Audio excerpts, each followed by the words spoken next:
Hey YouTube. After several years of watching video reviews from well-respected and lesser-known reviewers such as Nuttin' Fancy and the Apostle P, Cutlery Lover, etc., Mr. Jimbo Fox, Edged Weapon, who lives in Delaware just like me, I feel that it's time to repay my debt to the knife community, contribute some knife reviews of my own. Certainly built up enough of a collection that I can show the community some cool stuff. My first review here is going to be the Spyderco Dragonfly 2. You can tell it's a 2 because it doesn't have that molded clip. It's got a nicely tensioned wire pocket clip.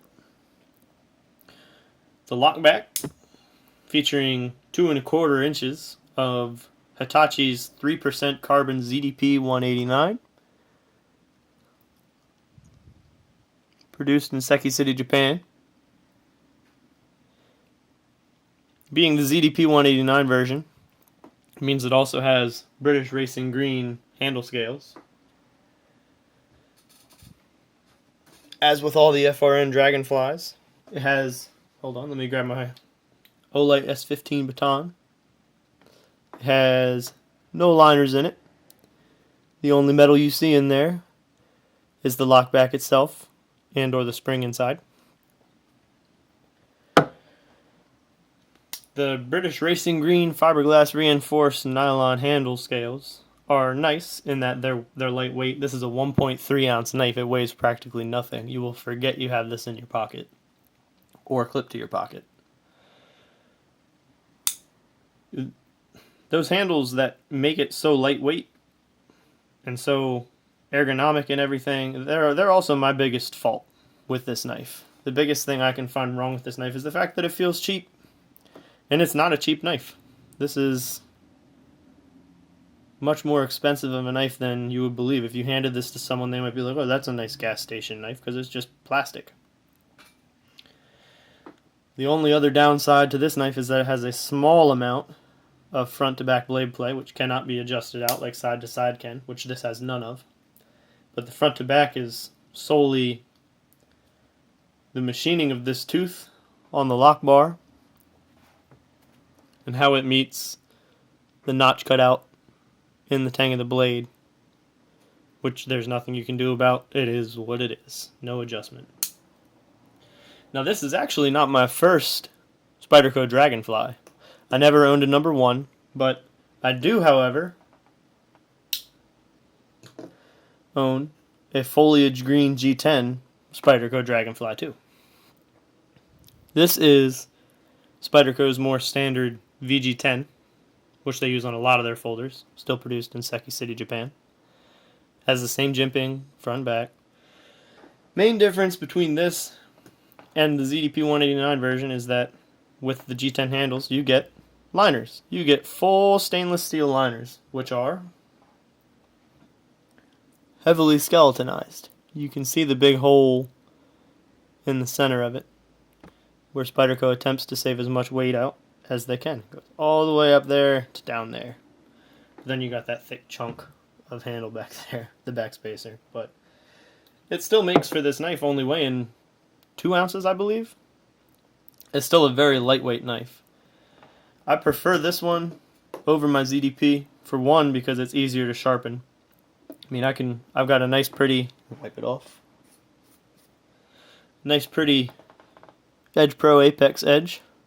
No Apostle P quality edge here, but good enough for me. Shaves hair.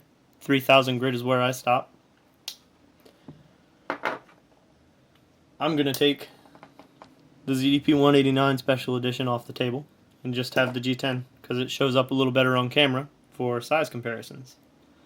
You could compare this to a Spyderco Cat.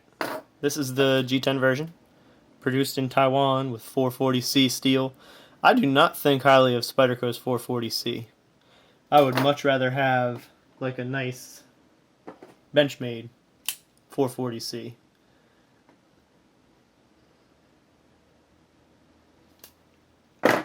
Holds the edge much better.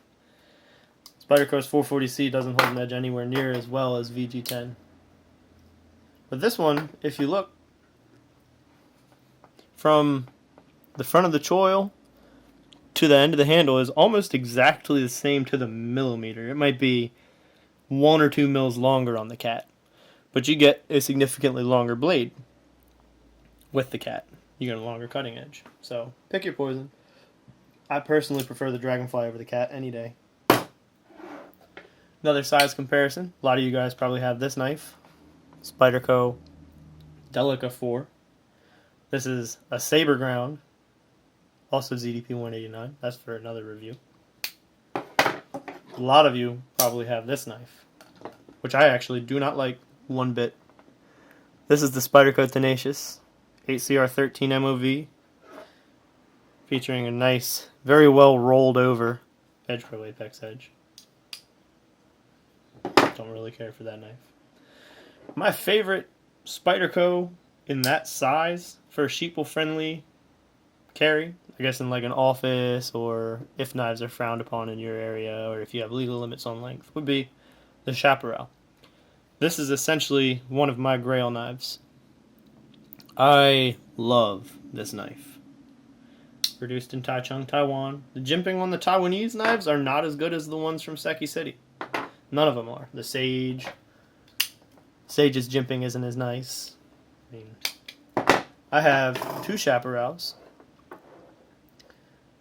I also have the carbon fiber version.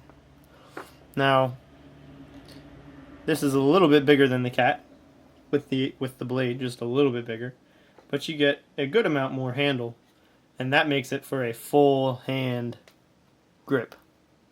But the Dragonfly gives you, I have large size hands. If you buy rubber gloves, they're large. I have medium large hands, and it just sticks out the end. If you want to go without using the choking up, it's small.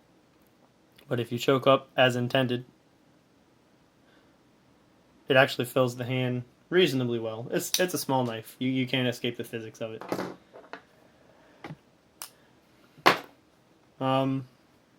That's about it, guys. I have a lot of knives that I could review for everybody. I have a bunch more Spydercos. I mean, a bunch of Spydercos. I have a couple of Benchmades. I have some Cold Steel. I have a couple Bucks. Kershaws, including a ZT. Lion Steel, Ontario, Rat 1, Rat 2? Rat 1, the small one, whatever it is. CRKTs, bunch of Chinese knockoffs. Pick your poison. But I've rambled on enough. Leave some love in the comments section. Hopefully you guys like this review of the Spyderco Dragonfly 2. See you next time.